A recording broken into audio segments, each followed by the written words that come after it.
the center of the track under the spotlight now, you'll see the man who is Raven Raceway.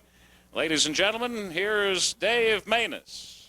Good evening to you all. Happy 4th of July. I want to tell you, we're going to have an excellent show. We got a heck of a fireworks display. We're going to be shooting them all night long at different time periods. Instead of taking such a long intermission, we figured it would create a problem of maybe a half hour of fireworks displays at that time, so we'll make it 15 minutes, and then we're going to shoot fireworks during the racing, too. We're going to try something different this year. So I hope you all enjoy them very much. We've put a lot of effort into this show. I really want to thank all you spectators for being so patient over these past 2 or 3 weeks. We have had some bad weather conditions. We've had some windstorms. You've endeavored them all. You've proved it. You've been here week after week. And the whole management and all them racers down there in the pits are really showing their appreciation to you by good car counts, by good businesses, and good racing going on. So to you spectators that's making racing happen here at Raven Raceway, we sure couldn't do it without you, and we really appreciate it. And this is a real special night. My wife, Linda, would you please come down? Last year, my wife and I were in Williams Grove, Pennsylvania on 4th of July night. Now, if any of you have ever been in Williams Grove, Pennsylvania, it's about the only racetrack I think looks better than this one right now. But it's one heck of a fireworks show. Every year, we're going to try and make it bigger and better for you. I will tell you some things we've got done the last couple of weeks. The new water main is now installed, finally. We put it in across the racetrack over here. I don't feel we'll have any more problems with the restrooms other than a shortage of them. But if I get a multi-year lease, right now a lot of you people are bugging me. When are we going to build more stands? When are we going to build more bathrooms? I want to, but I've got a 1-year lease at this facility, and I gambled. And the only way I'm going to get there is by your continued support. The county commission, the fair commission, the board of supervisors right now are on a tentative schedule of putting the racetrack in a multi-year contract fashion. I'm trying my best to get it. If I can get a multi-year contract, I will build more restrooms, more stands, and make this place even bigger and better. So keep supporting me. Thank you very much.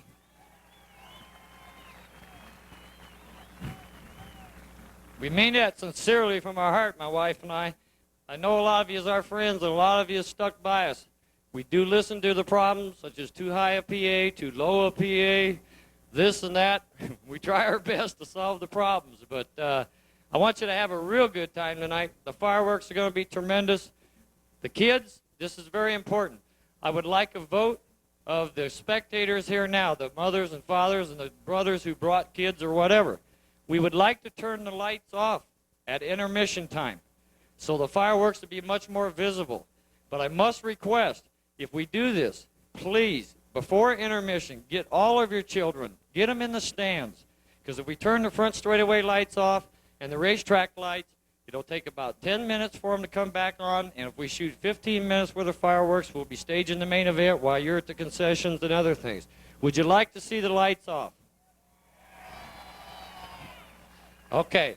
We'll give it a try this year, but I want your cooperation in rounding up the children so we don't have any trouble with them getting trampled.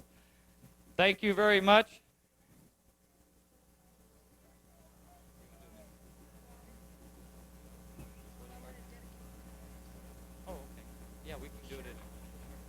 Okay, we're going to go ahead with the national anthem. If everybody would please stand. Take off your hats. George Camp, are you over there? Hey, George. Yeah, he must be.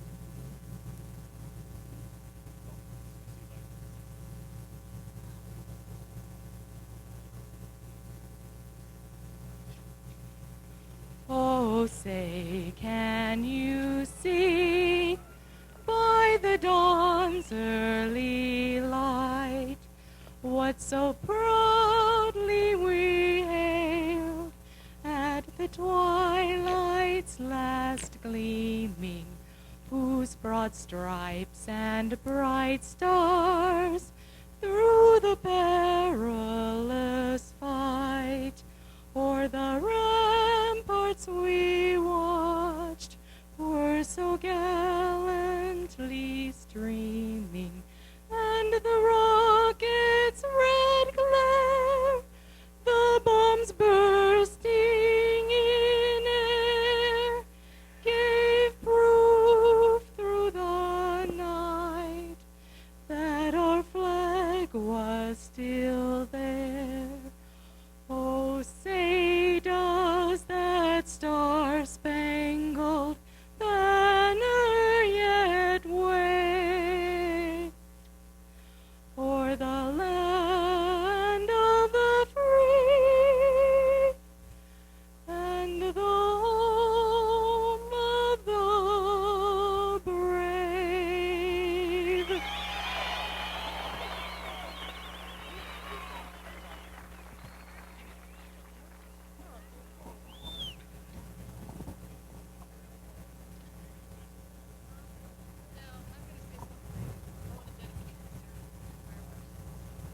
They had a fist, Dave. I seen him get about 10 feet off the ground and blow up.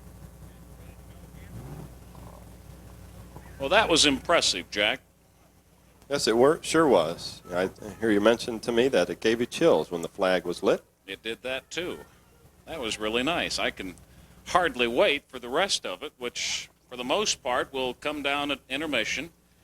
Up here now, so I think you're going to see racing and fireworks like half a lap away, ladies and gentlemen. Are you folks in the stands ready for it tonight? You ready for a little party with us at Raven Raceway? Here they come, and they've got the green light that they want. They're off and running, and Jack Cocott will set the early pace in that number 94 car. Bill Brandon will see if he can come up with another night's performance to match one like he had out here last night, and what the cumulative effects will be. Oh my God, was that pretty. The sun still playing its tricks on the Catalinas in the background. The fireworks just beyond our backstretch, and these men and their flashy little late models machines doing their thing in the dirt right in front of us. What a sight to record in your mentality on a 4th of July holiday in 1987 as we close down to yellow caution time with a squirrel lost up there between turns 1 and 2.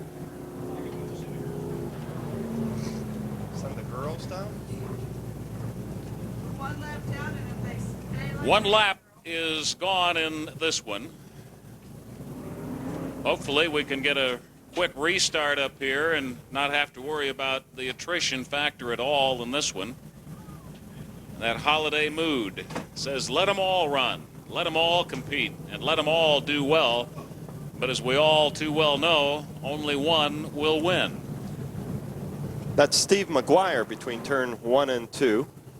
Spinning out. One of our Phoenician brothers off to a less than great start. I'm sure he's sitting there thinking to himself now. But what's neat about this sport, he'll come right back out if he's able to and try to atone for that and show that he should be in front of the pack. Well, we had some of that last night, didn't we? Yes, we did. And Bill Brandon is not disappointed that the yellow flag came out, because now he can close the gap up a little bit on Jack Cocott. And Jack looking pretty good out there tonight. Jack looked very strong right from the get-go on this one, and he had some very strong flashes last night. But I think last night, wasn't it, that all of a sudden Brandon, in one of these kind of an opportunities, went flashing into the lead out there in turn 2, stole it away, and hung on to it for a good amount of time. Brandon, of course, winning one of the heats last night, a leader for a goodly portion in our main event, and he's running number 2 in this first heat race for the late models tonight. Number 2 only to Jack Cocott. The green flag is in George Camp's hand, and he waves it. He shares it, says, okay, guys, let's crank them up, get them flying, and see what you guys can do. Cocott sets the early pace. Brandon tries to close it. Those two begin to pull away from the rest of the field now in the early on of this one, as we've got one in the book and working on what remains. And Cocott flashes by in the lead as yellow falls once again. That's Jimmy Webster in the 35 car, going real slow down the back straightaway, heading into the corners. Being tough on the Phoenix boys tonight, aren't we? We sure are. Jimmy Webster also from Phoenix, Arizona. George is telling him, move it on, but he's got a flat tire. He can only go so fast. So he just hollered up to Camp, I'm doing the best I can. I'm pedaling as fast as I can, sir. If you don't like the way I drive, stay off the sidewalk. I never did like that bumper sticker. Nope. Me either.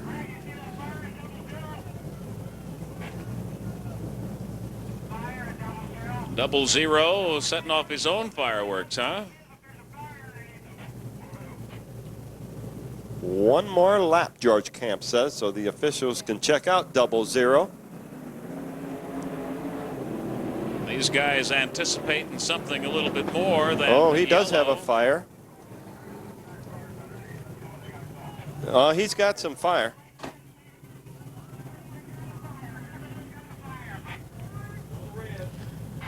Double Zero is definitely with fire, folks. So that'll bring out the red flag.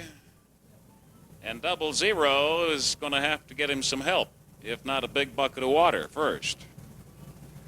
I don't think you want to throw water on a gasoline fire. But something. How about a big bucket of baking soda then? Okay. Maybe find one of those down in the commissary. The reason I say that, Tom, is I had that experience once, and it burned down the garage I was renting. So he definitely had something burning under the engine compartment. They're all lined up okay on Front Street. Well, he's getting a lot of attention right now while the rest of them put it to the grid up here in front for you. Shepner in the 11 car, Hancock in 73, Ron Lutz bearing number 6, Kevin Clayton 44. Gene Shearer is the one in absentia now, the Double Zero machine that's running a little hot. And Bill Brandon 55 and Jack Cocott in 94. Cocott with Brandon right on his bumper as we went to yellow this time, so Billy gets another shot at doing it from a tight spot. Well, Gene Shear having some more tough luck this evening, having lost a fuel cell last night and now having a fire underneath the engine compartment. But who knows, he may be back out here. Double Zero, Gene Shear, and he's sponsored by Chandler Motors from Phoenix. Tell you what, they never cease to impress me with regard to how quickly they can. He's still got a good blaze going under there, doesn't he? Yes, he does.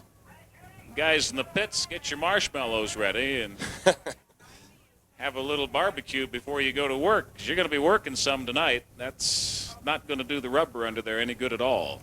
So here comes the fire truck once again. And, uh-oh.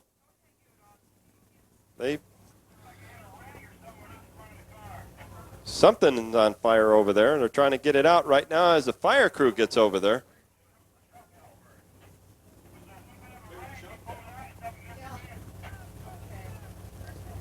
Got to report some kind of a rag or something underneath the hood there that caught fire. Early fireworks. We said they'd be going off throughout the evening, but I had no idea that They'd be underneath the hood. I wasn't looking for them to come out from underneath Gene Shearer's hood like that. Okay, looks like they got the fire out. They're going to push Gene out of the way. And who knows, he may be back into this one.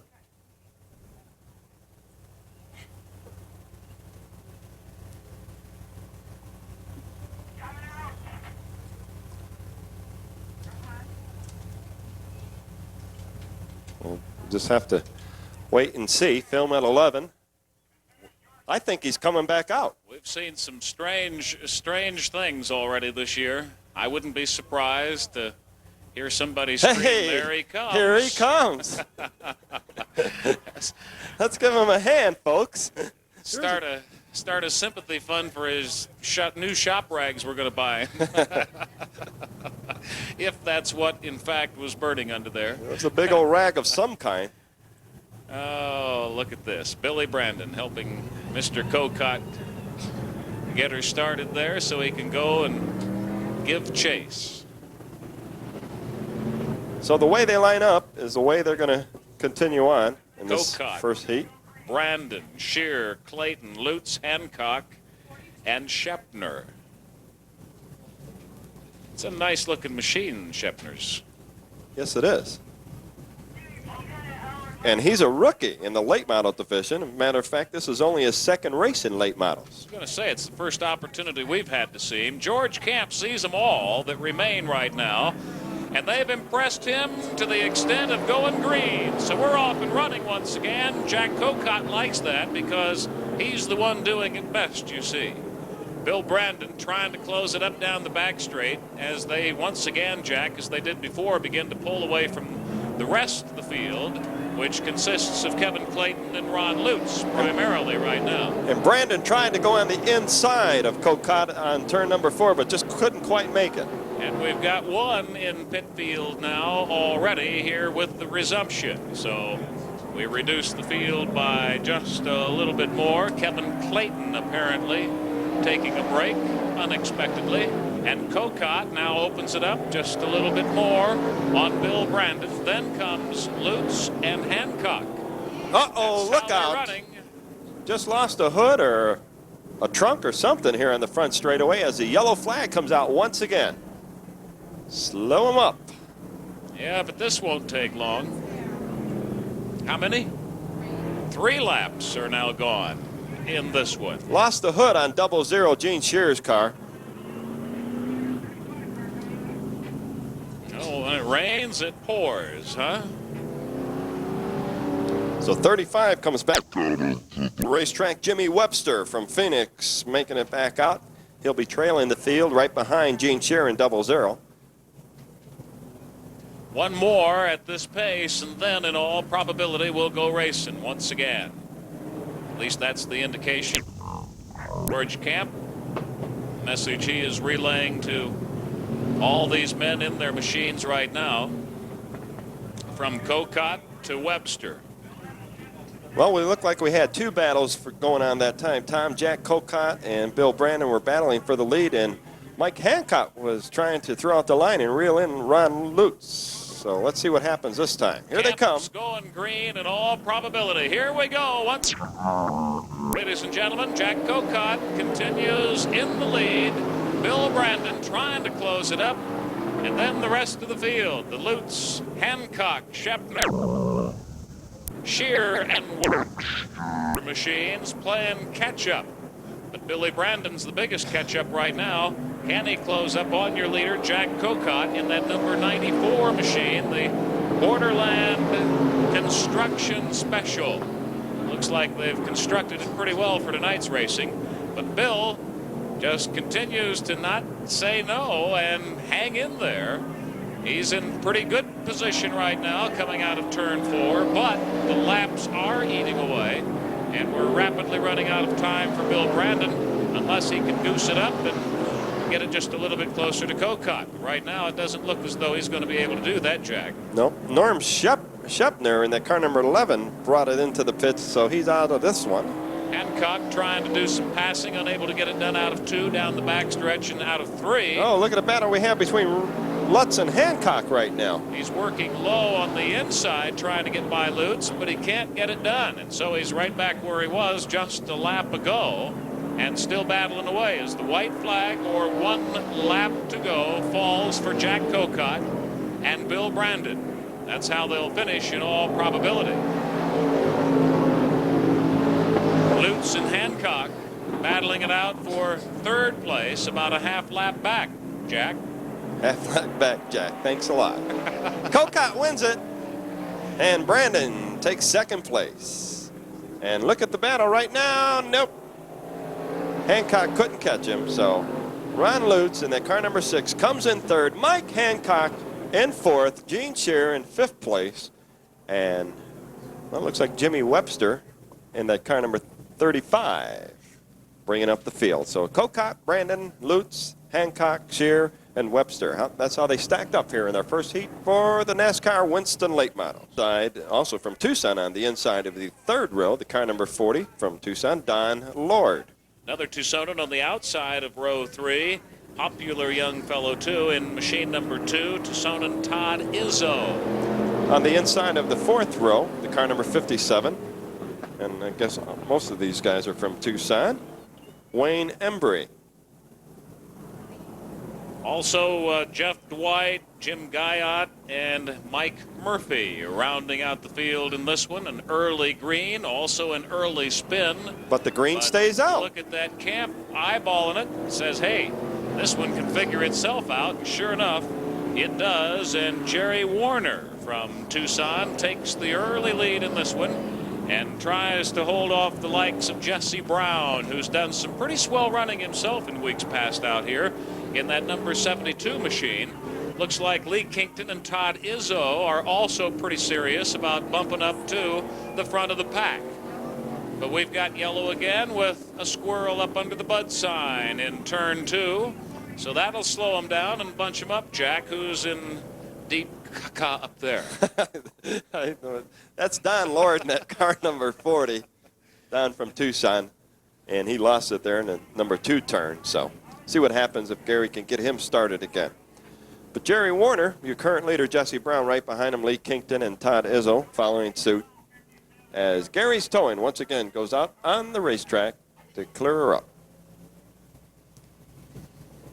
Mentioned earlier, but you might not have been here also, we had a lot of gifts last night. In fact, so many, I think we only gave about half of them away. So we have got gifts galore tonight. And isn't it something? Last night we looked at one another and said, hey, it's a good night to not give them all away, because you can imagine what kind of a crowded zoo this is going to be tomorrow night. And I think we're fast approaching it. We're fast approaching it. Luckily, we've got extra prizes and surprises that we'll be toting out to you tonight. We'll do that via your lucky program number. Still have time to pick up that lucky program. Just $1.50 on sale right now behind the main grandstands. Lower left-hand corner of the rear cover is where you find the lucky program number, and that'll be worth a bunch of prizes a little bit later on tonight. We'll do that around fireworks at intermission time for you. We'll give prizes away, then do some fireworks, then give some more prizes away. And running at least 80 cars before you tonight, plus the fireworks. So you definitely got your money's worth out here at Raven Raceway this evening. And the fun has only just begun. We've only just begun. Okay. Well, there you go again. I won't sing. Hey, want to welcome, guess who's back out here tonight, Tom? Who's out here tonight? Pete Sicamani, the president of the Teamsters Union, is back here. He did not bring his lovely wife with him, though. Also want to welcome my insurance lady, Sherry, from Southwest Insurance Company. Welcome, Sherry. Glad to see you out here tonight. Isn't he a premium kind of guy, Sherry? Well, we've got green once again as George Camp stakes it out, and here comes Jerry Warner leading them around.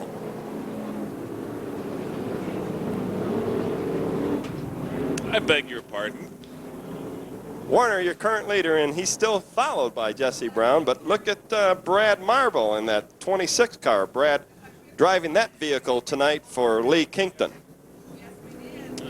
Maybe Lee's over at my place, you suppose? Probably. So Jerry Warner continues on right now. He's doing so rather comfortably here in your first NASCAR Charger heat race of the evening. We'll run off a bunch of heats for you and some really neat mains tonight that will have the fireworks show attached to them and written all over them. So don't go away. We've still got a lot of show, not to mention the Dwarfs left for you tonight. Jesse Brown in that 72 machine. Brad Marble riding number 26 tonight, and currently good for third place in this one. But he's got a pretty good distance to close to get just to second place, let alone potentially take over the lead in this one. Although he is showing spurts, Jack, particularly back there. He likes diving into that turn 3. If he could keep it down low, I think he might be able to close up some on Jesse Brown. Right now, he better watch out for Jeff Dwight. Low, look out there, number 1. Jeff Dwight. Almost saw that one coming, didn't Hitting you? Brad on the inside. Whew, that was close. And who comes out of it but Jeff Dwight in the lead as we head to lap 5. I like him that way. Do them and keep right on sliding and going and keep that forward motion. Mike Salve in 48 was in the infield, and there goes Mike back out on the racetrack. Cleared up his problem. So 48's back out on the track with Jerry Warner leading them around, your current leader. And then number 44T, look out, number 27. Whew. Looked like he was going to knock that pole over. Awfully close to it up there, isn't he? That's Jim Guyot spinning out there between 3 and 4. So we do get a yellow flag. But there's been some good driving in this race. It looks like we were going to have a couple yellow flags, and the guys pulled out of them. And here goes Jim Guyot under his own power once again. Low, almost backed into the leader, Todd. So they'll be back in racing full tilt here in a flash. And tonight's show moving right along, Jack. I kind of like the smell and the feel of this one, don't you? Yes, I do. Looks like we may get this one wrapped up early tonight. They're doing it clean and mean, and George Camp's got that look in his eye, doesn't he? Yes, he does. He did a lot of upping and downing on that little old step ladder down there to the flag starters stand last night. He got a workout and a half. He looks like he lost about 5 pounds. I'm sure he did. One more At any time rate, around. He gives him the yellow flag and the finger, indicating one more at this pace, and then we'll go full tilt into the rest of a spectacular 4th of July fireworks racy kind of night at Raven Raceway. Thanks all of you for coming out tonight and being a part of our Raven family, enjoying the return of the sport of automobile racing here in the Valley. It's been fun over our first 3 months, and we trust that you'll leave here with a good feeling as well after tonight's program. And I think you got a little bit of everything on it, and I don't see where we could jam one more person in here, but if he shows up or she shows up, we'll try to slip him in. Well, George tells them one more time again. I guess they have some debris out on the racetrack between 3 and 4. 44's got a small fire or something in his car.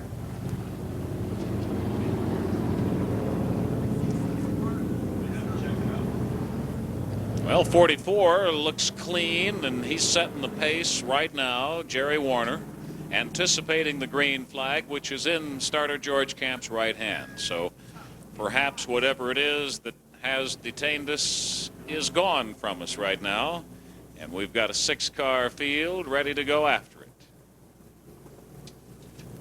And they've got it. Green again. Jerry Warner in the lead in that 44 machine, and Tucson and Jesse Brown trying to close up. Jeff Dwight doing his thing in that number 11 car. Don't go up there too high, guy. Looks like he almost scraped that wall. Oh, look at the battle for 3rd place right now between Jeff Dwight and Brad Marble. White going way wide. Those two been doing their fair share of fender-to-fender stuff tonight, haven't they? A nice fishtail by Dwight up in 4, but losing a little ground as these guys eyeball lap number 7. So it's becoming 11th hour in this one. Well, we've got a challenge for first place right now as Jesse Brown trying to throw out the line on this last lap and reel in Jerry Warner. Let's see what happens if he can do it, Tom. White flag is out. Can Warner hang on, or can Brown overtake him? The rest of the field figures prominently about a half lap back, Jack. Here comes Brown, but I don't think he's going to do it. Nope, just couldn't quite get up there. So Jerry Warner wins this one. Brown 2nd, Brad Marble 3rd, and Jeff Dwight brings it in for 4th place.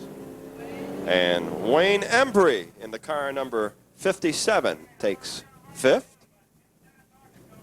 And Mike Murphy in that car number 51 winds up in 6th place.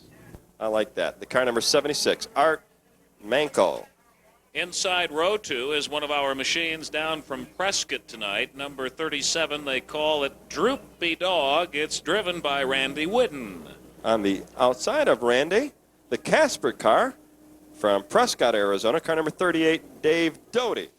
Inside row 3 will be Troy Corcus in the number 87 car, which they call Sleepy.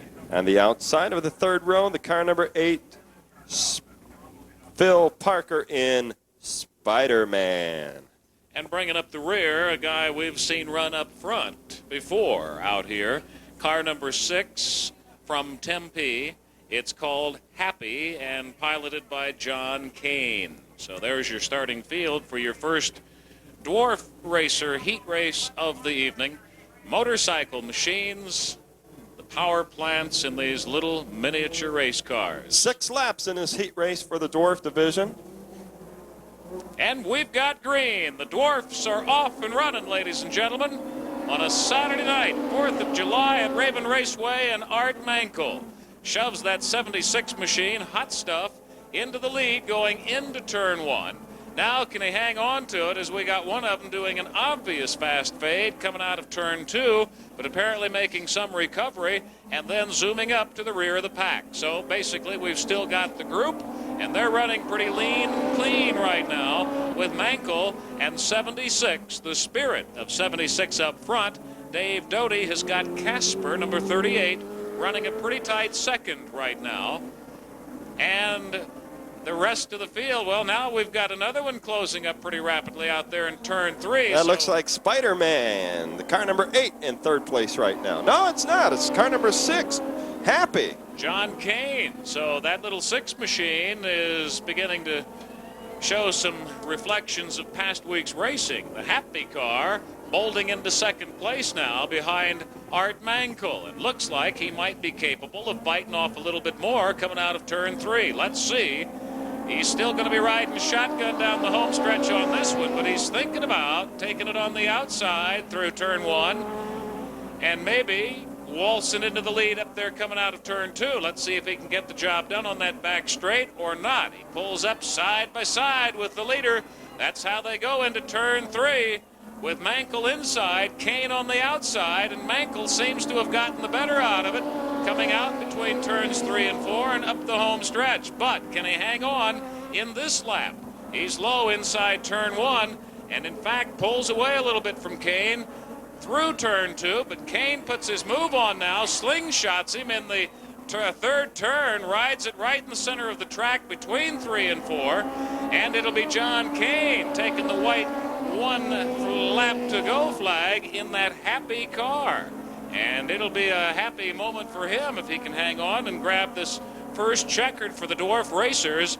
Another one going high up there out of turn 2, but Kane and Happy are going to wrap it all up in that number 6 machine for you right now. Happy 4th of July, and the fireworks for John Kane. Art Mankel winds up 2nd place, Phil Parker and Spiderman 3rd, and Dave Doty goes 4th with Troy Corcus in 5th, Randy Whidden 6th, and Brian Carr at the back of the pack. Well, Happy done a good job of driving that time as he came up from the middle of the pack to overtake Jolly Tamale 2. Let's get Green sets the pace. Hokinson follows suit, and it is a slow one. They've got the full eye, total scrutiny of George Kemp. He's got green flag in hand. Bob McKinley backs him up. Leroy Welch driving 87 car for Herb Lang tonight. Well, good for the Flying Farmer out of Wilcox in the Lang machine this evening, huh?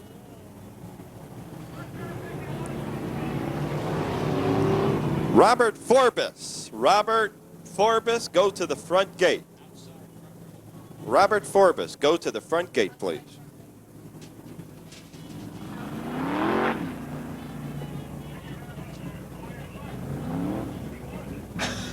So they'll get reshuffled back there, hopefully in time to get rid of the yellow here.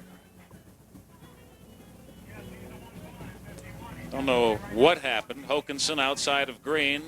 Fight outside of Moore. Gibson outside of Malandrone. Leroy Welch in. That number 87 machine of Herb Lang tonight, sitting outside of Jimmy Brassfield. And Ernie Mincy bringing up the rear. We get the green we had hoped for. And we're off and running. And Terry Green bolts that number 14 into it up there in turn 1. And look who's closing rapidly on him, but Jack Moore, who's a real charger in that 23T machine. So we've got red and orange up front. Terry Green, a new machine for him from what he's been running in weeks past. And right now he knows he's got a fire-breathing dragon in the form of Jack Moore sitting right on his rear bumper and thinking about stealing things away. And that's exactly what he does with a low dive and a powerful move up there in turn 3. Then Green reciprocates and steals it right back in turn 4. So tit for tat. Jack Moore running close on Terry Green's heels, and they're in a race all themselves right now. The rest of the pack quite a ways back in this one. Green and Moore. Moore slicing it into turn 4, trying to gain some power low and move up on Green, and unable to do so as Terry begins to move away. Leroy Welch looking good in Herb Lang's number 87 machine right now, too. I'll tell you, he can drive that car. And even though he's a distant third, he's got some time left in this one to potentially close it up rapidly on position number 2 and 1, which have very little space separating them right now. But it's still Terry Green first and Jack Moore second. Moore able to cut away every time, every lap it seems, going into turn 3, but unable to grab a hold on turn 4. Oh, look out. They're going to get into a little bit of traffic right now as car number 48 is right in front of them. That's Lou Malandrone blocking them both. Right now, Terry can feel the presence of Jack Moore like at no other time. Low and on the inside, right outside that driver's door. Oh, look at this coming down the front straightaway. Side by side they come. What a show for you. Green flashing by on the outside in the home stretch area, and you couldn't have picked a better night to come out for some dandy racing. It is a lot like what we started out with here last night, Jack, and can only swell into something better this evening. And son of a gun if that's not what's happened. Look at that Terry Green driving that number 14 on top right now. Jack Moore still trying to close it up, and quite a big gap on back to the flying farmer Leroy Welch out of Wilcox. Cheerleaders are now in turn 3, turn 4. Terry Look at the Green finish on the right outside. now. And Jack Moore cannot close it off, but he sure gave it one whale of a great effort and tried to get the job done. But Terry Green waltzes off with your second heat race this evening for the NASCAR Winston late models. And here's your opportunity, fans in the stands, to let Terry Green know you enjoyed the show he just put on for you. Did a great sterling driving job and staving off the competition in that one. And we also have a rookie in the field on this one, car number 98. He's from Tucson.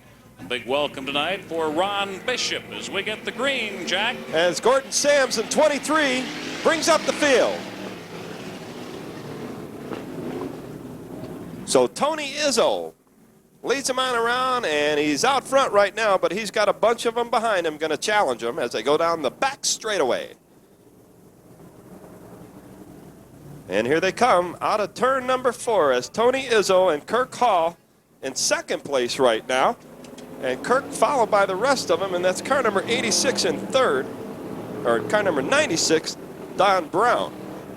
They were bunched up fairly well through that fourth turn, Jack. I was amazed to see him come out of that one unscathed. They skimmed up pretty quick right now, but oh, look at Gordon Sams making his moves on up toward the front of the pack, and he was last at the beginning of that last lap.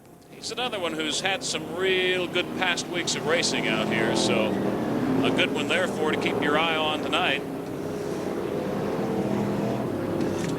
As Tony Izzo is being challenged by Kirk Hall, and Kirk Hall now takes the lead as Izzo smokes going down the back straightaway. So our new leader is Kirk Hall.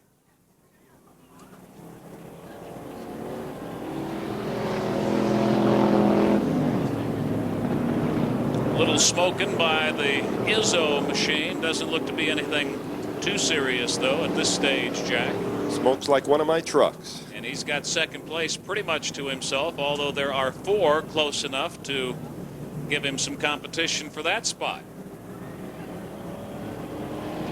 And all alone is Kirk Hall in that car number 17. And here comes Gordon Sams in the second place right now, ahead of Dan Brown. But they're side by side right now. Ooh. Fender to fender going up there, and a little bit of a squirrel in that blue and yellow, but he pulls it out of it, Jack. And Sheila Van Hoff also hanging right in there. And looks like she's going to pass Don Brown right now. They're close in that turn 4 situation once again. Seems like that's the one area of the track where they like to get it real close together.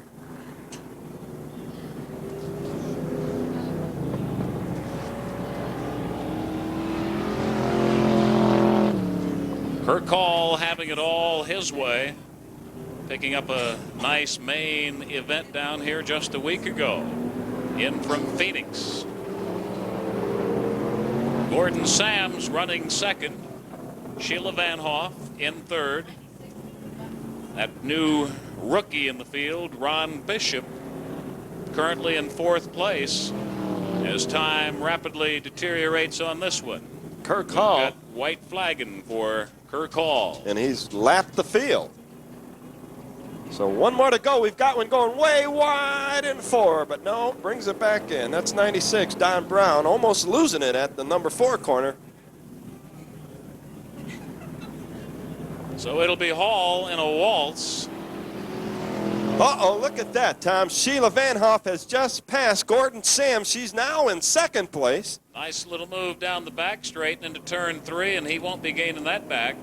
So Sheila comes from back in the pack to take 2nd place in this, our 2nd heat race this evening for the NASCAR Chargers. Still a lot of show to go.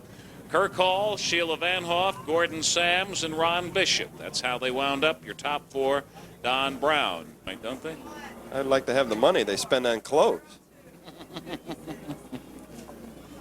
I still want to see her in a racing machine. Well, how do you pronounce the name of our pole sitter tonight, Tom, for the 2nd heat of the dwarf races? I would go Dietmeyer? I'll bet you anything you want to bet it's Dittmeyer. Dittmeyer, probably Dittmeyer. He's driving number 40. He's the Heckle car on the inside of the 1st row for the 2nd heat for the Dwarfs. Steve Datsun will be outside of that front row in the 71 machine. Steve Datsun in 71 tonight. On the inside of the 2nd row, that's John Proctor in the Audi car, and that car number 72. Outside 2nd row, car 2, Frank Wright driving Sorcerer's Apprentice. That's not Soccer's Apprentice, huh? We thought it was for a No, long I time. thought it was. Okay, Sylvester and the number 00 will be on the inside of the 3rd row. That's Pete Summers in the Sylvester car. Outside row 3 from Tucson, Jim Allen in that Dwarf 13. And the last car, 2, 4, 6. We only got 6 out there right now. Is Jim Allen is not out there right now. We're waiting on him. Glenn Posey in the car number 47 will be bringing up the rear in the Yamaha car. We're not waiting on anybody. The green has fallen. Jim Allen is in the field. He's in 4th place right now as we get this one off to a flying start, minus one of our dwarfs. Son of a gun, our first no-show, so to speak, this evening. Frank Wright in the number 2 machine taking the early lead here. That's the Sorcerer's Apprentice car. Frank is a drywall hanger, by the way, when he's not doing this sort of thing on a Saturday night for you out of turn 4. Nice little maneuver as he staves off Johnny Proctor in the number 72 machine. A nice looking boat itself, that burgundy background and gold lettering, and vying right now for the lead in that number 2 spot, and also trying to keep 3 dwarfs, including Jim Allen's number 13, out of his hip pocket. Can he get the job done? Oh my goodness! Oh, no! Had a feeling that was going to happen just before those two got tangled up. But that's John Proctor in 72 and Jim Allen in 13. And hopefully no major structural damage done. But out of a rough ride like that, you got to figure on something being at least a little bit out of shape, if not the driver. And the driver looks like he's a little bit bent out of shape right now. Wasn't too happy about that one. Climbed the wheel. It was the culmination of a second such incident up there tonight. The first incident happening just split seconds before this one, and it looks as though it has, in fact, taken the 72 machine out of action. We'll see how Jim Allen fares up here with a push on his number 13 machine. They had it wired pretty good, didn't they? Yes, they did. 47 and 50.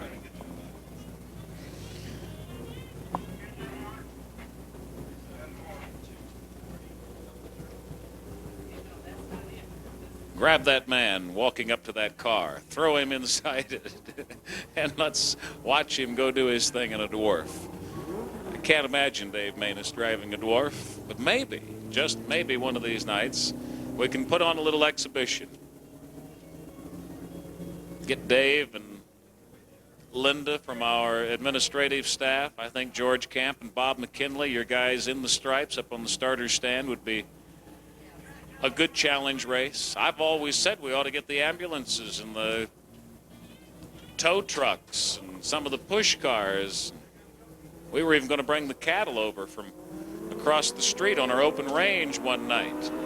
Let's do it. With green in mind, once again, Frank Wright and the number 2 car in the lead. Can they hang on? They got a couple of guys contending with them right now up there coming out of turn 2. But it looks like Sorcerer's Apprentice will remain up front. Glenn Posey and Dan Dittmeyer trying to close things up and in the best position to get it done right now.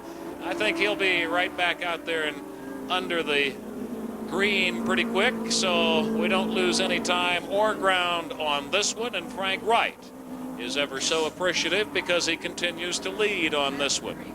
Lap number 3 coming up, so... Oh, look at the battle right now. Oh, midway, no. And we get one squirrely back there. Son of a gun.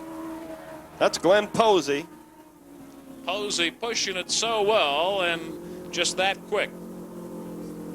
Taken out of it via the old spin. But a quick kick start.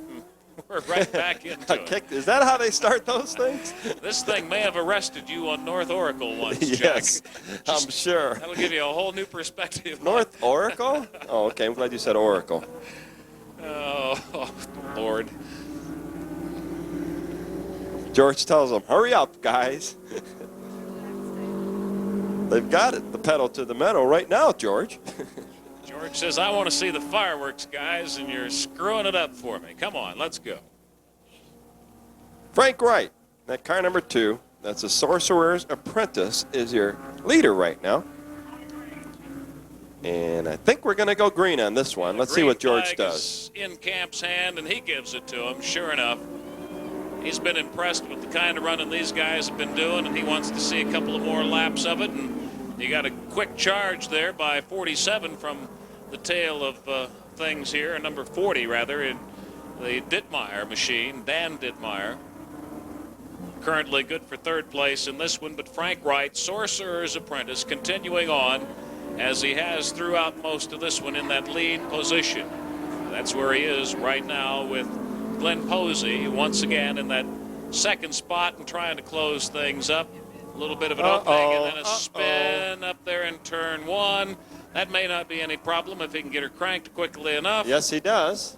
He gets it underway, so George Camp saves the yellow, and Sorcerer's Apprentice comes flashing by in the lead one more time, and Glenn Posey still running number 2 as those two continue to open up the field on the rest of them. Not a whole lot of them left. Lap number 5, the white flag lap coming up. So if Posey's going to make his move, he better make it pretty quick. He's got one more shot to get it done on that number 2 machine of Frank Wright, Sorcerer's Apprentice.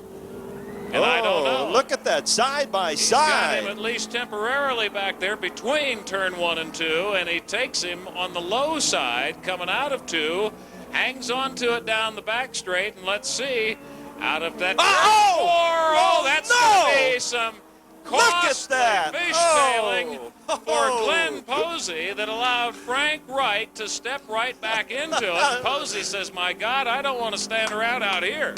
I'm going to get out of here real quick. So he's back to the pits to think about it. Man. Just a little bit of an unfortunate situation, but it obviously could have been so much worse. I mean, to give up the lead, but to thank your lucky stars, you didn't get squished into the wall at some point. And Frank Wright, the man of the moment. I mean, he couldn't believe his luck from that situation. Not that it's all luck by any stretch of the imagination. You got to have Maw Nature sitting right there in that cockpit with you. Well, these Dwarfs are putting on one whale of a show here this Saturday night. So Rick Sipes, your pole sitter for this heat race, brings him on around real slow as Throckmorton puts it on. And we've got green, and Sipes plants it. Says, catch this if you can. Jamie Throckmorton will try to do so from the number 2 position. If he can keep it on line out of turn 1, and not only keeping it on line, but putting some power to it and surging right up on the heels of Rick Sipes in this Bud's 4U car. That's how they're running still as we grind along in this one. Sipes and Throckmorton, followed by Lang, Banghar, Widwell, Townsend, all that set to change as Trimmer puts on his early moves in that 74 machine, moves up to 5th place as the fireworks bombard in the background. Sipes providing the fireworks up close and personal, but we've got yellow and a couple of them tangled up here between 3 and 4. That'll slow things down. But that number 90 car that goes flashing by himself there, Jack, got to be sitting inside right now. Chuck Boslin thanking his lucky stars That the yellow came out. tonight he gets to see one and not be one. That's Robert Townsend in 98 and Ron Whitwell in 34 spinning out in the number 4 corner. Only one left down. So we get one lap for these guys into the book. They'll bunch up under the yellow. You mean after all of that, only one lap down? Whitwell still waving his flags ever so patriotically tonight. And Trimmer sitting in position number 5 now, just ahead of Chuck Boslin and right behind Lang. Whitwell at the rear of the current pack. Oh, I think I hear the band playing right now. We got the Banghar. band. Banghar in that 71 machine had his moments of brilliance last night, so this one could be a brewski. Speaking of brewskis, Budweiser, your corporate sponsor, one of them out here. The sponsor on that lead machine with Ricky Sipes at the wheel. Ricky's 53 years of age. Getting younger every week. 53? Let him beat you up and not me. One lap down, Rick Sipes brings him around single file, some more fireworks. Did you see that pretty lavender job? Oh, that was a nice one. They had a couple going. They had a couple going during the race also. Well, the green flag is dropped, and here we go. George Camp says, run him, Top Gunner. And Rick Sipes says, follow me. Catch me if you can. Throckmorton tries it. Banghart says, well, while you're trying it up there in the center of the track, I'm going to go low. And not so slow and vault right into second place. And that's what Paul has done. Pushing Paul, trying to close it up on Rick Sipes. For you. Brockmorton now settles for 3rd place. Lang 4th. Trimmer continues to run 5th. There's been one change ahead of him. And now he's got 3 cars dropping further in arrears behind him. A quick recovery up there in turn 2, but there may be no recovery for the rest of these guys unless they get a yellow to bunch things up, because Sipes is beginning to push that 4U machine away from even Banghar. Lap number 4 on the horizon. Sipes will be the first into it. Paul Banghar continues to run second ahead of Throckmorton, Lang, and Trimmer in that order. Chuck Boslin in that number 90 machine toward the back of the pack, just happy to be running after getting squished up into the wall last night. Sipes with that much of a lead right there on Banghar as the red fireworks go off in the background, and Throckmorton finds himself in a wall-to-wall battle with Lang and Trimmer. But good only for third place in this one as your leader Rick Sipes comes flashing by. Banghar behind him by that much, and still your 3-car race for third place. Sipes looking mighty fine out there tonight. Sure looks like a different car and a different way he's driving tonight. Rick's been dialing this track in for 12 weeks, and it's been a joy watching him week after week, win, lose, or draw. He's got the white flag, 1 lap to go. Nobody's going to catch him in this one. Only question is second, third, and fourth, and fifth. They've been staying the same the whole way around, but Trimmer trying to make the move for 4th place right now. Trying to close it up and get into the cream of this crop, heading to the main later on. Sipes, Banghar, Throckmorton, Lang, and Trimmer. That's how they wrap it up, Jack. It was a dandy once again, eh? Yes, it was, Tom. And here comes Chuck Boslin bringing up the rear, that car number 90. So Rick Sipes wins this heat race in that Budweiser 4U car. Followed in second place, Paul Banghar in that car number 71. Paul doing a good job of driving. Jamie Throckmorton Jr., B52 in third place. Dwayne Lang, 4th place, followed by car number 74, Carl Trimmer. From Sierra Vista in the 69X machine. Lucky Larry Davis in 77 and Bob Pennington bringing up the rear in 15. And Pennington has the points gunner, so it's going to be interesting to see how he fares from dead last at the beginning of this one. And there's an awful lot of traffic surviving around and through one another down there between turns 1 and 2, but they get it done without losing so much as a speck of paint, Jack. I'm impressed. Let's see how they go as they still continue basically in a bunched up fashion coming around here. But Harless enjoying a brief lead, if not a tight one, against Carmen Griffith right now. Putting on a good show on the outside, up front, and look at Lucky look Derry. at Pennington also. And 15 moved his way up to 4th place right now. Bob Pennington, who's had some hot times weeks past out here, putting on a pretty good one right now, trying to move it up from very late in the pack. Carmen Griffith takes over the lead from Harless. So it's Griffith and Harless running 1-2 right now in this one, and then the rest of the field, but some shifting going on back there. And a good job of driving being put on by Pennington, and also looks like your friend is making some good moves out there right now, too. Lucky Larry Davis. Look out down the front chute, Pennington. Oh, he went way wide, almost hit the wall. Lucky Larry in that 77 machine trying to close things up on Carmen Griffith, who's also been a strong runner weeks past. We save a little mischief and grief up there in turn 2, albeit momentarily, but at least he didn't go into the wall. And Carmen Griffith is thankful for that because he will continue on in the lead. Some fender banging going on down here in 4, and that was destined to happen, but that one too might not be much of a delay for us. Well, not so fast speaking there, because Camp has had to drop the yellow and slow things down once again. Perry Dufik running also with a flag on his machine, I see now, and also heading into the pit field. Going to go in there and get a quick crease ironed onto that flag, and so he can display it in real fine fashion. Lucky Larry Davis right there in number 77, sponsored by Friendly Auto Sales, Drake and Sons, and J&M Auto Sales also behind that 77 machine.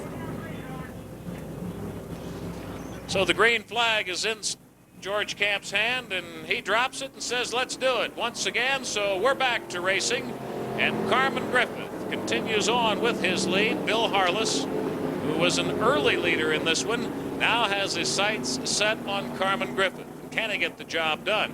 Keep an eye on Bob Pennington in that number 15 machine, running a little high down the back straight now and trying to vie for third place, a job he does successfully get done on the outside of turn 3. So he is closing up on the leaders, that man with his mint julep racing stripe. Or is it a piece of key lime pie? That's how he makes racing and winning look as he takes second place now away from Sweet William in turn 2. He's a little high himself right now out of turn 4 and giving up some of that ground that he had just gained. So Pennington suddenly drops off to 4th place as Carmen Griffith continues to lead this one, and Ray Wilson from Sierra Vista in the 69X machine. We've got one real slow coming down the front straightaway. George trying to motion into him to get out of the way. White flag comes out for Griffith. Bob Langston experiencing some difficulty in that number 45 machine, but not to the extent that he wants to get out of here or anything. Holy smoke. Wasn't a whole lot of space left between he and the wall on that one. So the yellow comes out then. Obviously, yes.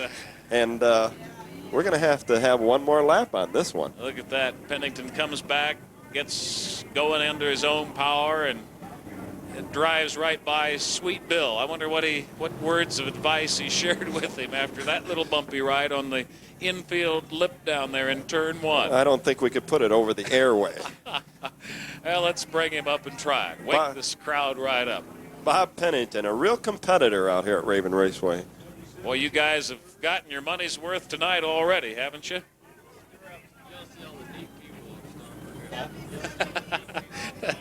Dave Main is saying you ought to see all the neat people in these stands tonight. He and his lovely wife Linda have been around enjoying various pockets of the crowd, and I'm sure you guys have been enjoying he and she an awful lot too. They are a colorful pair, to say the least. And I guess he met some fine folks and some fun partying kind of folks too, Jack, up on Stomper Hill. I'm surprised they didn't abduct him and keep him up there and send a ransom note to us saying, we got your leader. Fireworks and automobile racing on a Saturday night. Look, and at there those goes some right now. Explosions on the ground over there. One's up. Oh, that's a nice one. Fireworks and doing it in the dirt at Raven Raceway on a Saturday night. What are we coming to? Carmen Griffith. And Lucky Larry is not so lucky in that number 77 machine. He's got a flat tire. Lucky Larry going to have to go get a patch job. Oh, look at the fireworks now at the back straightaway. Ooh, that's just beautiful.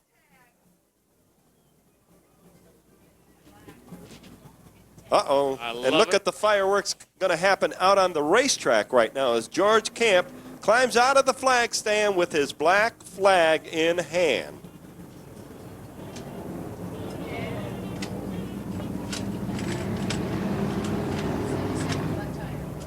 So Lucky Larry in the car number 77 with his luck running out in this heat race with a flat tire brings it into the pit. So I doubt if he's going to be able to get back out here. Who knows? Let's see what happened.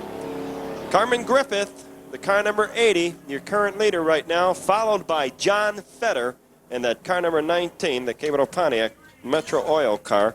Ray Wilson in the car number 69 in third place. In fourth place right now, Larry Artman in car number 99. Green and white, George, green and white. So green and white comes out, Tom. And green fireworks. Oh, George Camp breaks me up, I'll tell you. Carmen Griffith takes it into the lead on our resumption here. Look at Camp. He can't believe it. He says, can't walk and chew gum at the same time, so why should I wave two flags? It is something you don't ordinarily do, so it's kind of hard to develop the feeling, I suppose. Carmen Griffith, your winner. Ray Wilson doing a nice drive up from Sierra Vista tonight with that 69X machine and taking second place. John Feder in third and Larry Artman fourth in your Chargers third heat race of the evening. Carmen Griffith, another strong night for him, Jack. 80 machines vying for the top honors here tonight. Fireworks in the background and a full house. And we thank you here at Raven Raceway. Green flag, and we've got Charger action once again. Here they come with number 18, Pamela Feder, setting the early pace in this one in that blue number 18 machine. Ed Fine trying to close things up on her and doing a fine job of it, too.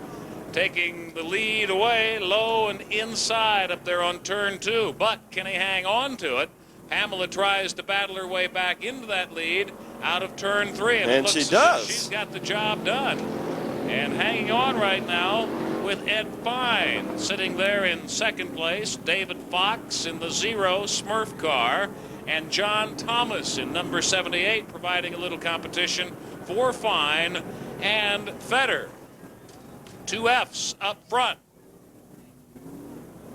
And a lot of traffic, a lot of it side by side. Look out down there. Look out there, Holy 78. Holy smoke.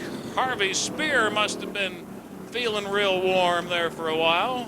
But all of it gets straightened back out as Ed Fine takes the lead away and tries to stave it off from David Fox most prominently right now. John Banks and Pamela Feder also figuring in at the top 4 right now. A little squishy down there in turn 4 as they get him a little bit offline. And here comes Colleen Germain in that car number 7, making his way on up in the 4th place and challenging John Banks. A couple of them high, one a little bit higher than what he should be, but he wipes his tail along that Budweiser guardrail and then gets her back into action. Pamela Feder trying to put a move on back there in turn 4, currently running along in about 4th, 5th place. Right now having her hands full of the Smurf car of David Fox. Pamela in the 18 blue machine. But it's all Ed Fine, John Banks, Colin Germain, and David Fox right now. Pamela Feder running right on the heels of 4th place, though, in a battle for 4th place. But Ed Fine in 71 continues to hang on to it. John Banks trying to close it up in that 49 Ford. Colin Germain in number 7.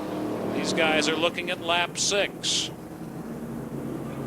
And John Banks, I call him the sleeper car, making his way up. But, he's almost losing it there. In fact, he does. Look out, Tom, ahead on her. He lost it. If he can lock it up and keep it sitting right there, he'll be okay. Good job of driving anyway, pulling out of that one. Quick thinking while the heat is on, to say the least. And all of a sudden, George Camp gives him a praying motion as he reaches for the white flag, and we go 11th hour on this one. One more to go as George Camp gives him that white flag. Ed Fine, if he can hang on, he'll have this one in the bag. Colin Germain, the only one, seemingly so, in contention. Running number 2, ahead of Pamela Feder and David Fox. That's how they stack up right now, as the checkered flag will be the next to fall on 71. Ed Fine will take this one. Colin Germain could not close it up. Pamela loses it up here in 4. Fox winds up in 4th place behind 111.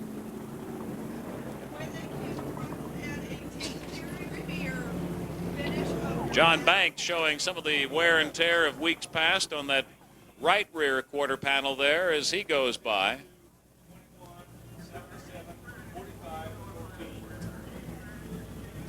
And our tacticians get to work up there in turn 4, coming to Pamela's assist.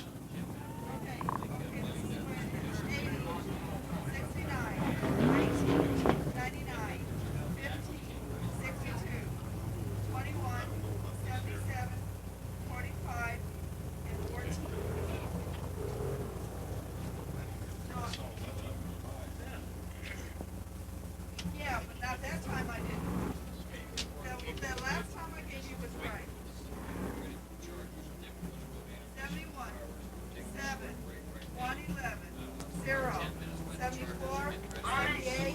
Robin Conwell to the press box. Robin Conwell to the press box, please. And just spoke with Dave Maness, ladies and gentlemen, and he says it's going to be just a very brief little break that we are going to take now. Probably 5-10 minutes worth the outside. We've got some music to play for you. We've got some prizes to be given away. This is not to be treated as intermission. And if you got some things you got to go do, that's fine. She calls every now and then. Go do it, but get back, because we are stacking up the Chargers for a big semi-main event that we're about to roll out here for you. And then after the NASCAR Chargers do their semi-main, that's when we will take our intermission.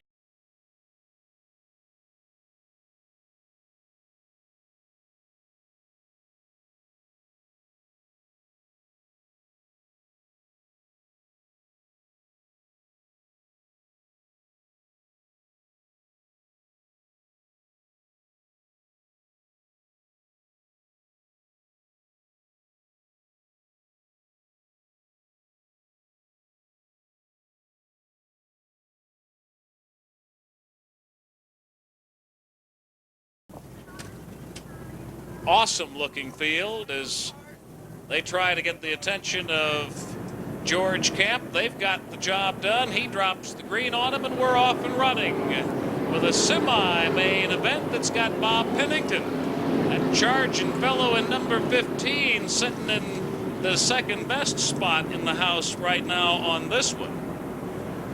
And he will never be content to sit there for very long. On that, you can bank. And look at the bunching up that's going on at the back of the pack as your leaders bring it out of turn 4. Don Brown in that 96 machine. Bob Pennington trying to put some moves on low inside turn 2, and he's got the job done. Pennington bolts to the lead. Don't know what's happened to Brown up there, but it's slowed awfully quick coming out of turn 2. And awfully quick is what Bob Pennington in that number 15 machine is all about. Has been weeks past. He's run strong already here this evening and looking pretty good in this one right now. Lucky Larry Davis in 77 trying to get out of trouble in the home stretch, but we lose a pair of them high up in turn 1. One against the wall and aimed in the wrong direction. Happening in the early on of a semi-main event for the NASCAR Chargers. Happening just one lap into it, as a matter of fact.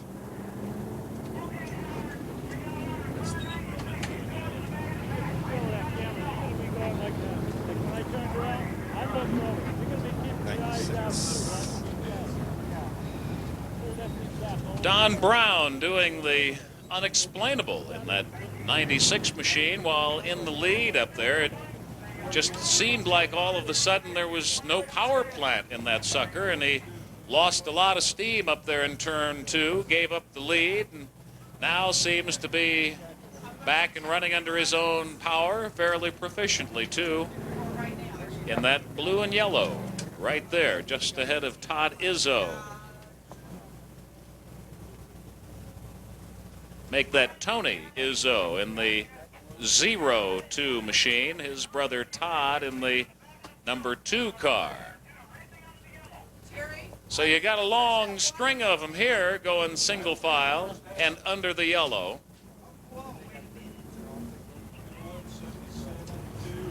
The guy they would all like to replace right now is a guy who's had some pretty successful weeks out here, Bob Pennington. Car number 15.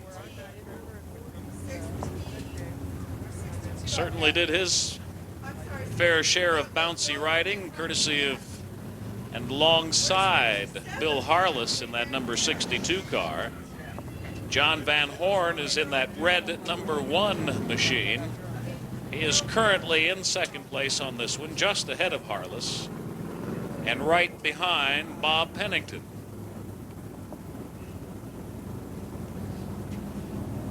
This kid is not. What? Thanks. Put the 2 behind the 77. Let's go.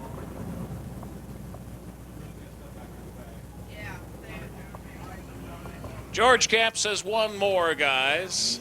Still trying to sort them out, get them into a most proper perspective. So hard to tell without a scorecard, isn't it? Yes, it is.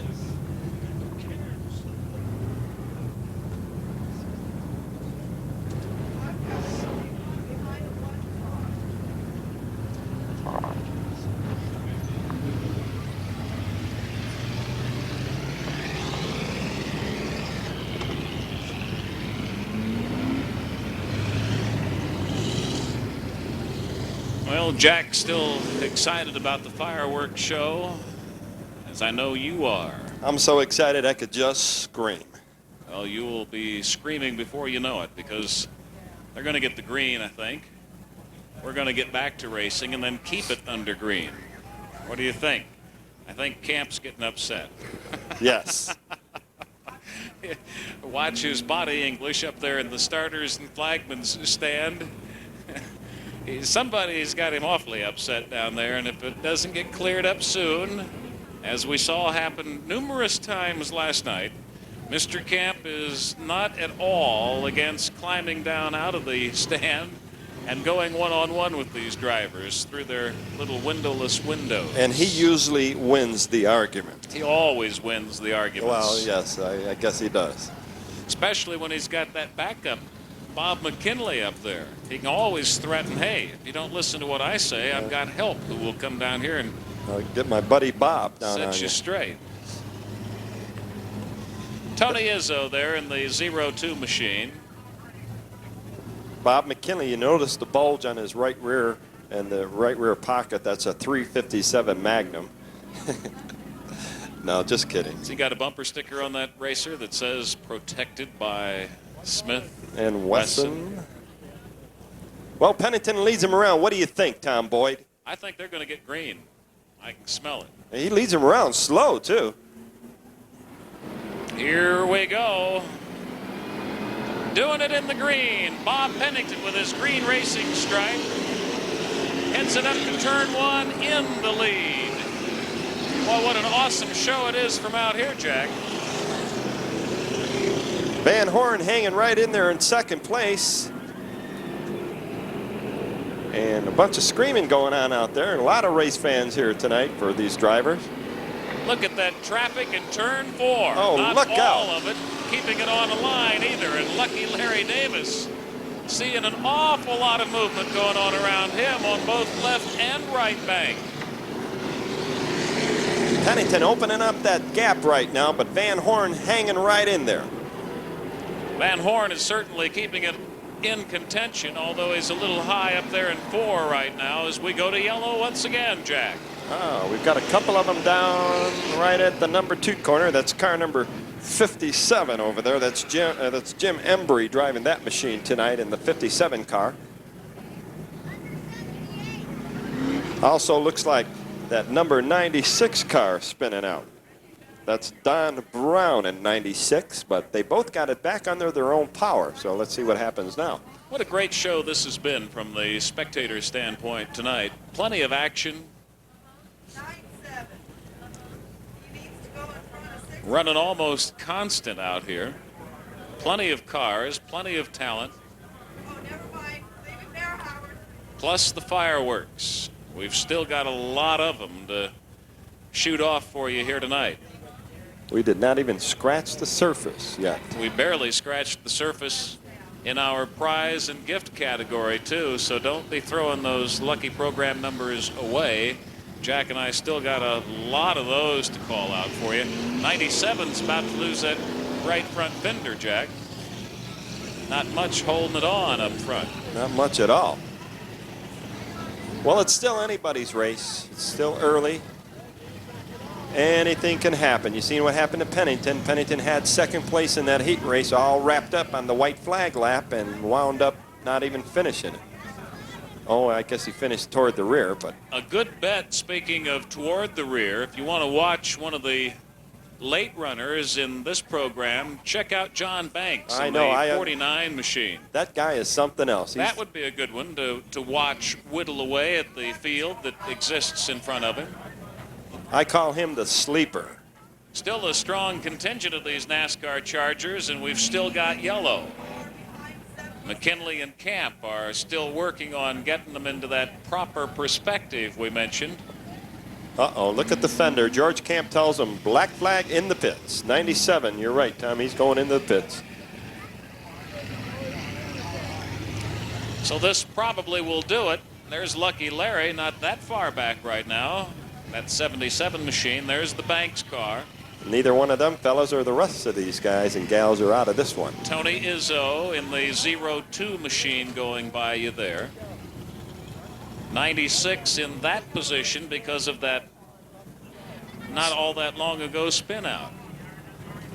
1, you go to the back of the pack. 2, you go to the back of the racetrack. Pack it up and go home or to the Village Inn. And her name was Gina. Oh, okay. Just curious. I always come clean, don't I? I like the way Bob Pennington leads them around. Nice and slow. I think he likes to jump out of this slow gate. Look at that. Vault into the lead. He gets his opportunity here as George Camp drops the green on him at number 15. Sets the pace. And a quick charge being put on by number 10 outside in turn 1. But he's not able to close up the gap all that much. And in fact, loses some ground to sweet Bill Harless in that 62 machine. Harless now battles into 3rd place, turn 3, right behind the number 1 machine. And now Harless gets a little squirrely down look there, out, but so number does 10. number 10. And the best thing to do is lock it up and pull it up. Get out of the way. A lot of traffic back there and coming through an awful lot of dust. So some good driving, some heads-up driving. Dan Humphreys.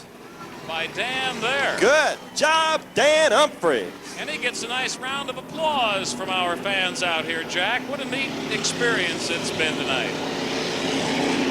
Right from the get-go, we love to keep it under the green, and that's the way this one continues on. Bob Pennington opening up the gap from John Van Horn right now.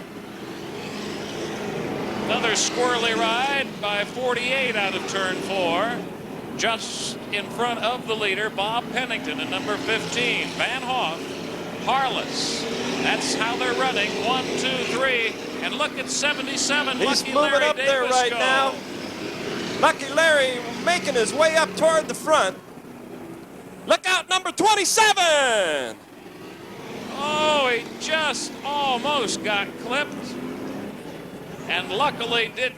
That's Jim Guyot in that 27 car from Tucson. And Jim couldn't do the same thing. John Banks showing the wear and tear on that right rear quarter panel, Jack. See that from weeks past? He's been managing to stay out of the scrapes tonight, trying to battle his way up through the lead cars, and it looks like he's got about 8 or 9 of them. Well, he's going to have to work on in front of him. Van Horn and Harless and Davis and the rest of them are glad that that yellow came out. Now they can close up the gap quite a bit.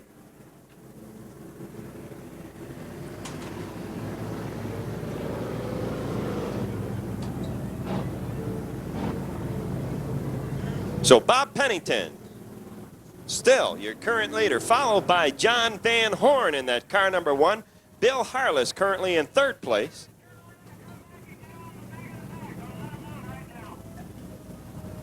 And look at Tom Campbell in that 21T in 4th place right now. And lucky Larry Davis making his way on up to 5th place. Got a little lady by the name of Cassie Young who explains that her mother is lost. She's up here at the announce tower, so her mother's lost. Mom, if you get yourself found, you might want to come up here and claim your little gal. She's a sweetie. Looked like a cutie. See how anybody could get a little lost in this crowd tonight. What a swell-looking bunch you folks are. And again, thanks for coming out and being a part of it here on the 4th of July. Bob Pennington enjoying it probably the best of all right now. He's sitting behind the wheel in that number 15 machine just ahead of John Van Horn. They're all bunched up once again, courtesy of the yellow. And that means you get more for your money, because when we restart this one, Bob Pennington will find John Van Horn trying to close very rapidly. Bill Harless in that 62 machine running third, just ahead of Tom Campbell. Then Lucky Larry, who's been putting some really nice moves on the basically on the lower side of this track, is running fifth, just ahead of Mike Murphy. Todd Izzo and John Banks round out your top 8 in this grid right now, and they've got green, so here we go, racing once again just ahead of Fireworks at Raven Raceway. Look at Lucky Larry now trying to cut out a path on the outside and getting a nice little bump up there in turn 1, just to let him know that, hey, there's some others of us out here too. They get a little squirrely up there in turn 2, but no big problem. Well, let's see if Bob Pennington can open up the gap once again from John Van Horn, currently in second place right now. Bill Harless hanging in there in third, and Lucky Larry moves it up in the 4th place as they come out of the number 2 corner. John Banks in 41 still, or in 49, still a good one to have an eye on, because he's slashing away too. That flat tire is all but shot on 10. 2 flat The tires. one behind him doesn't look too bad, but 10's is going to be an absolute mess. By the time Dan Humphreys gets it back into the pit field and gets it fixed, that one for sure will be shot. Lap number 12, and we've got yellow once again. So that was Don Lord in 40 having a flat tire, and Dan Humphreys, and they're both headed into the pits. Who knows, they may be back out here. Lord's tire might be repairable, not for a racing machine, but it might work on a tow vehicle of some sort. Definitely not going to be the case for Mr. Humphreys, though. That tire was completely destroyed. Mike Murphy having his problems right now between turn 1 and 2.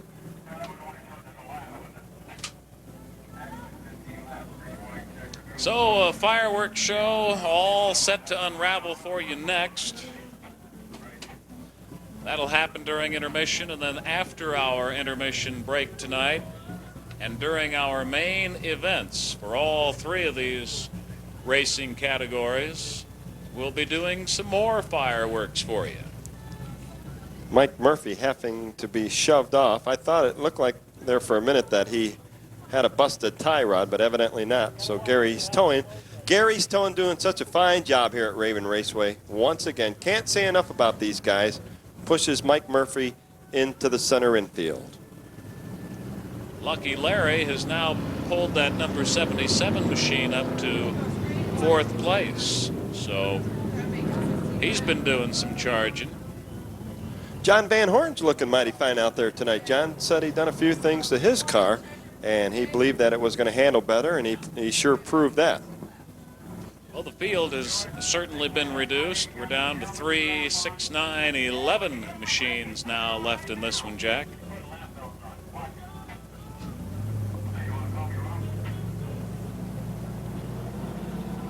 Pennington, Van Horn. Pulling it out of 3 and through 4, and the yellow continues to fly over Raven Raceway.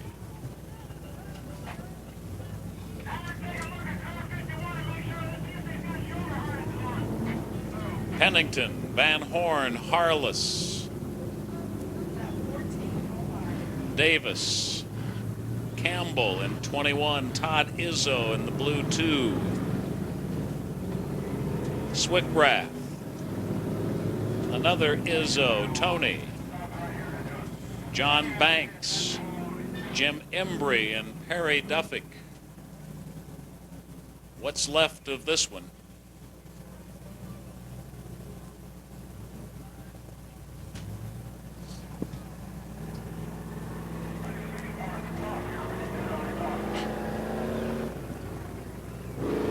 So 51 heads it into the pits.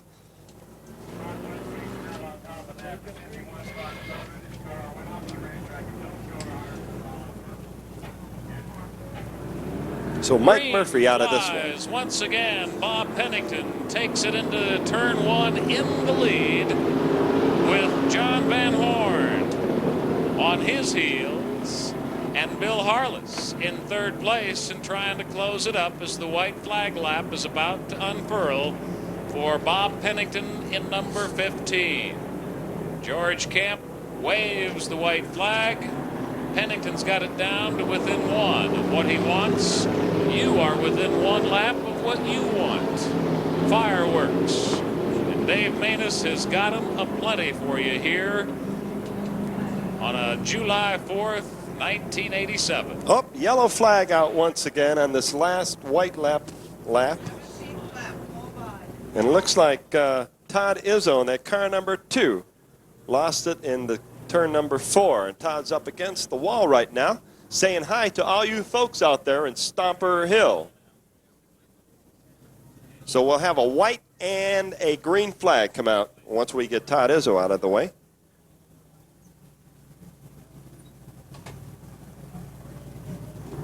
So Bob Pennington still hanging in there. John Van Horn, second place. Bill Harless, car number 62, holding on to third. Lucky Larry Davis in the car number 77 in fourth place right now. And also a slight change in our programming, Jack. We will, instead of going directly from this to intermission, Yes. we will go directly from this to a, are you ready for this? I'm ready. 10-lap late model semi-main event. That will come up right on the heels of this semi for the NASCAR Chargers. Oh, goody. And then after the late model 10-lap semi-main event, we will do intermission, give some more prizes away quickly, and do that fireworks show you've so wanted to see mixed in with your racing here on Saturday, July number 4. This race isn't over with.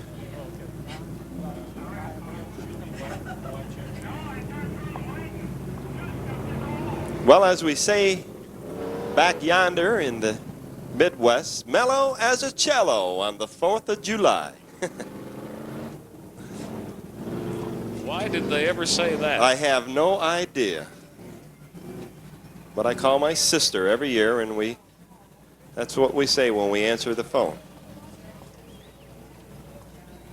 A lot of strange things have come from back east. Somebody I know from Ohio. And out of that Jacobs family. Cicero, Illinois. That's where I'm really from, a suburb of Chicago. I had a feeling all this time it was Joliet. Nope, not Joliet. No, I don't ever want to visit Joliet. I mean, the town, fine, but not the prison. They make great license plates down Yes, there. they do. Well, here we go, Tom. Green and white. Simultaneous. Matches the green and the white on Bob Pennington's number 15 machine, eh, Jack?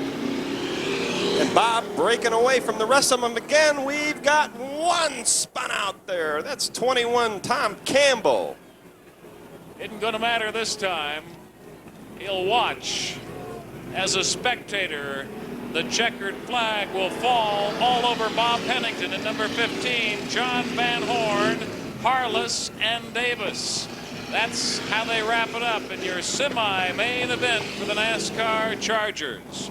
Now, don't go away. We're going to run a short semi for the NASCAR Winston late models, Jack. Got a 10-lapper coming up for these guys. Witnessed this last week.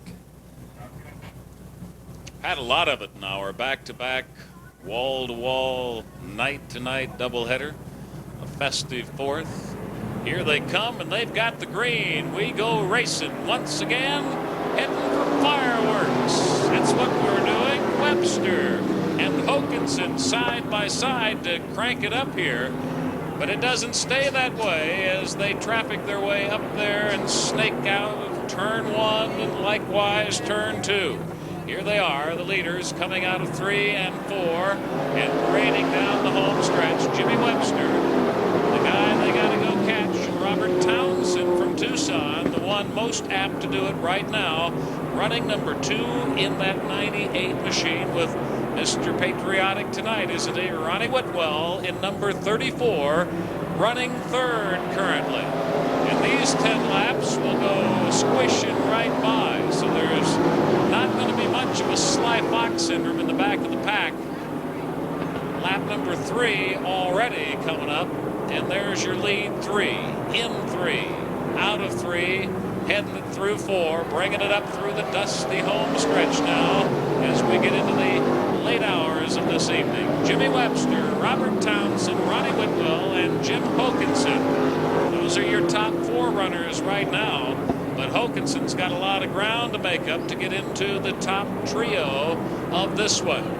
Number 2 is closing it up right now on number 1. Looks like Townsend may be buying a little bit of that lost footage and yardage back. He's right on the heels of him up there in turn 2, but then loses it in turn 2 himself.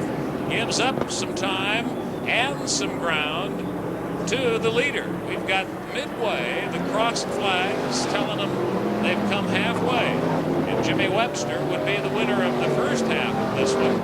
Robert Townsend is going to be playing catch-up now, having made his move, only to have to abort up there in turn 2 as we've got yellow once again, and the opportunity, Jack, from the spectator standpoint, to bunch them all back up once again.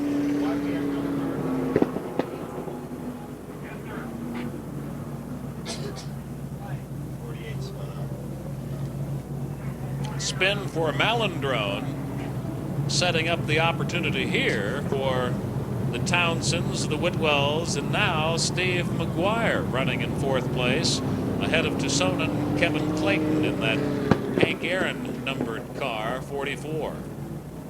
It was also Pistol Pete's number.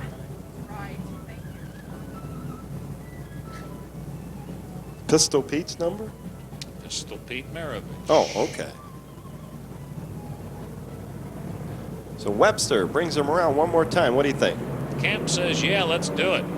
Let's get this baby rolling because we got a big show for you tonight. So let's see right off the get-go if Townsend or Widwell are going to be able to close it up on that lead car. They all get by one another down there in turn 2. Chuck Boslin does a quick 180 in short turn 2 fashion, and that will bring out the yellow rather rapidly here. Boslin losing it back there in the shy turn 2 status, taking it down rather harshly into that infield retainer. So Jimmy Webster continues on in the lead slot. Robert Townsend, Widwell, McGuire, Clayton, and Hokanson, all hoping there's enough time left in this one to cash in and waltz off with a semi-main event victory. The fuses are getting shorter on that fireworks display.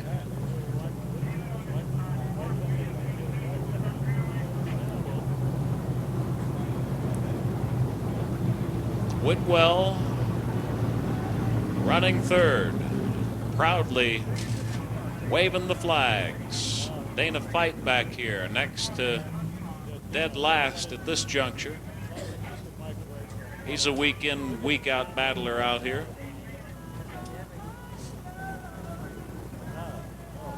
Boslin looks to have some problems up there that are requiring a little extra attention. Looks like they're gonna throw the hook on the rear end of his car, so he may be out of this one. We'll wait and see.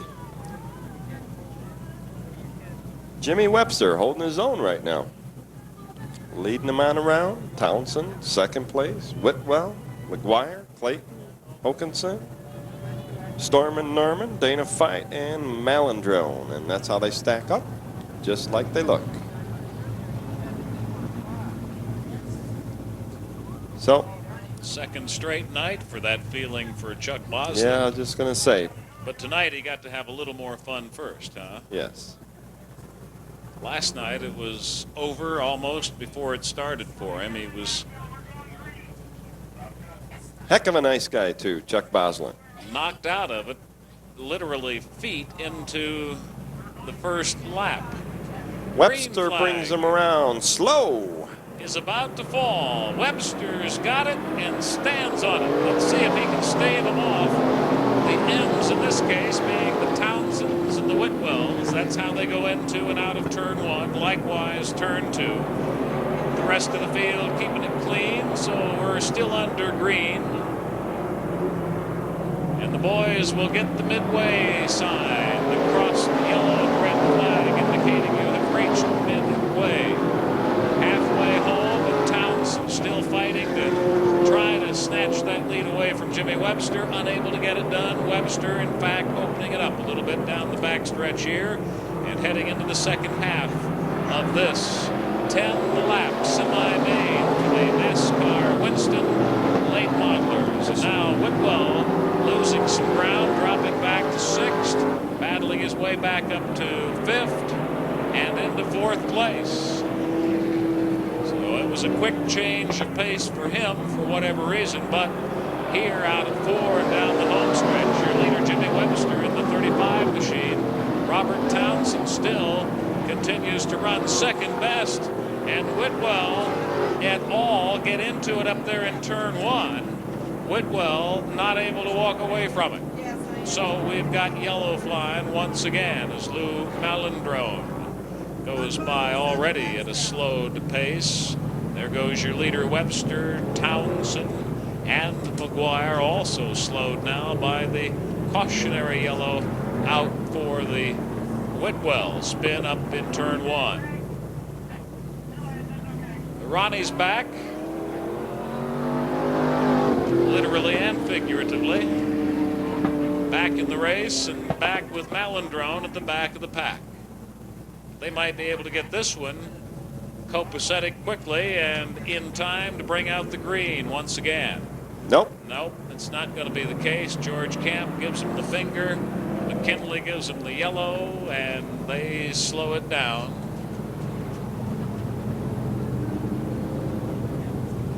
And if they take directions nice and quick from Mr. Camp, we'll have green this next pass.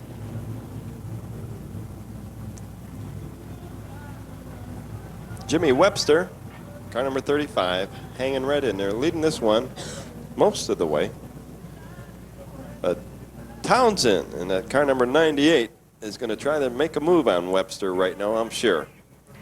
Let's see what Townsend has up his sleeve as George Camp puts that green flag in his hand. Townsend tries to pull on the inside. And so does Steve McGuire.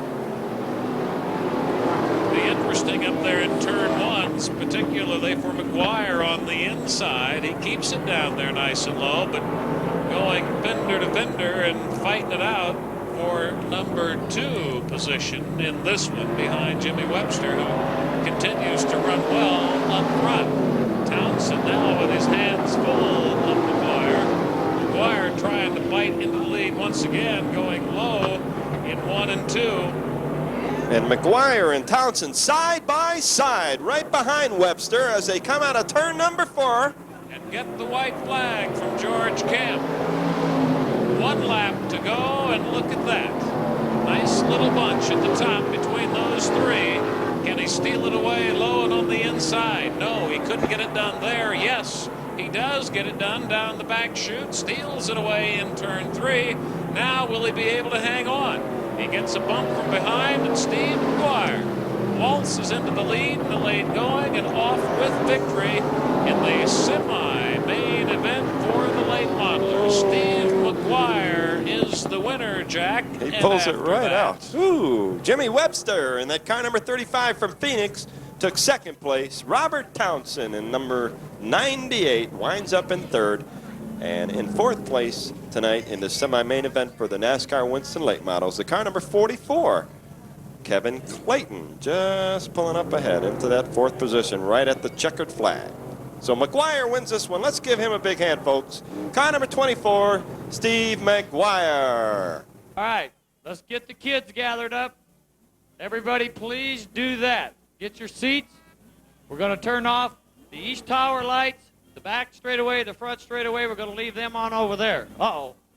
Comes Cliff Mark. Hang on. We'll be with you in a minute. As he goes by. Oh, Dave, running out of the way to the fire.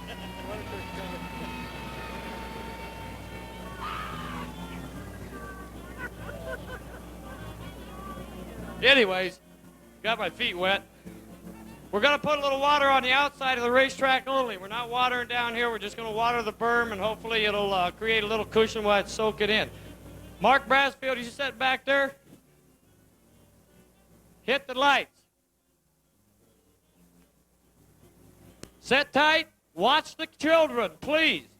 Watch your kids.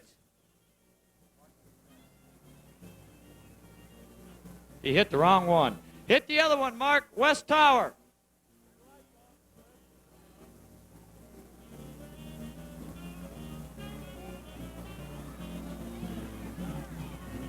Okay, hang on right now. I'd like to do this presentation. My wife.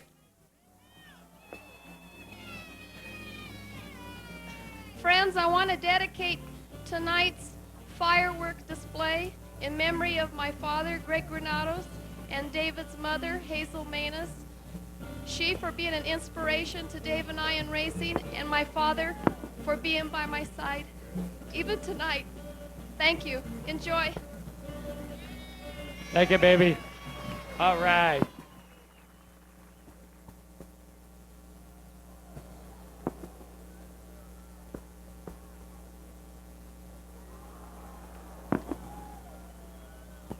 This will be the best one you've ever seen at this racetrack, I guarantee you.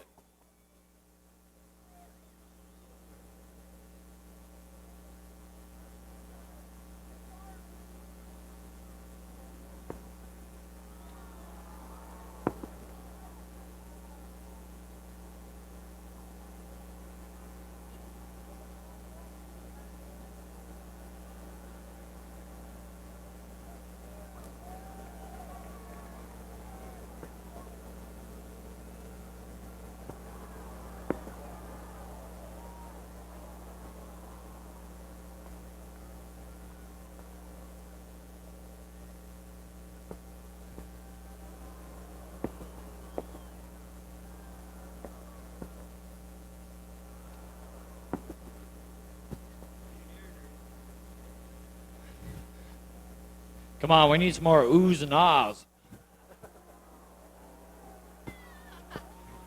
How about a big boo?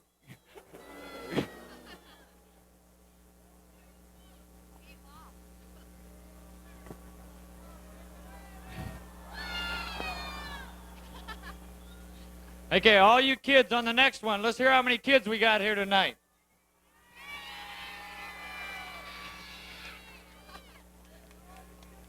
We love you kids. You're our future race car drivers.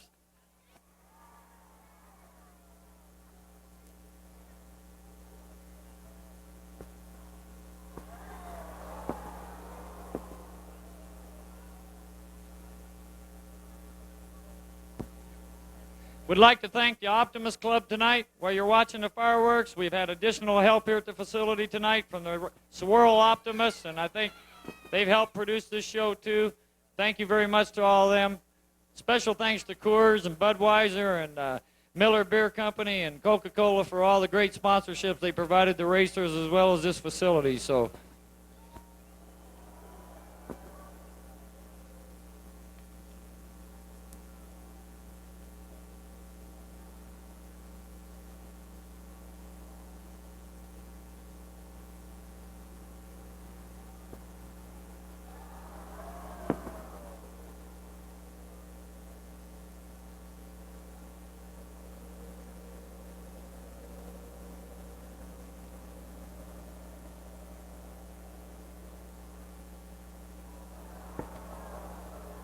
Uh-oh, that was a dud. There's another dud.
All right.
Dan Martin to the front gate. Dan Martin, they have an emergency phone call for you. Please go to the front gate.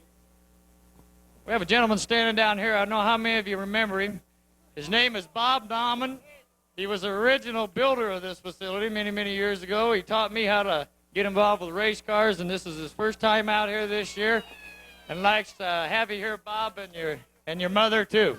His mother's here for the first time in a long time, so nice to see you here, Bob.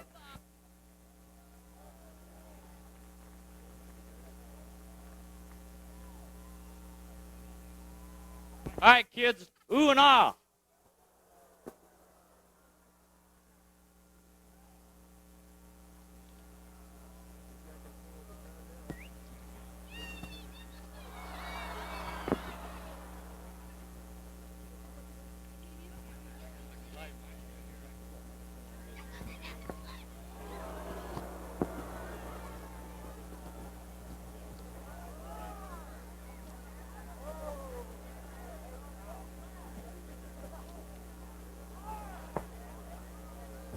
What's your name? Mike. You having a good time, Mike? Yeah. You ever seen better fireworks? No. You gonna come back to Raven Raceway? Yeah. Who's your favorite driver? Don't know. You don't know? Okay, we'll go back there and ooh and ah a little bit.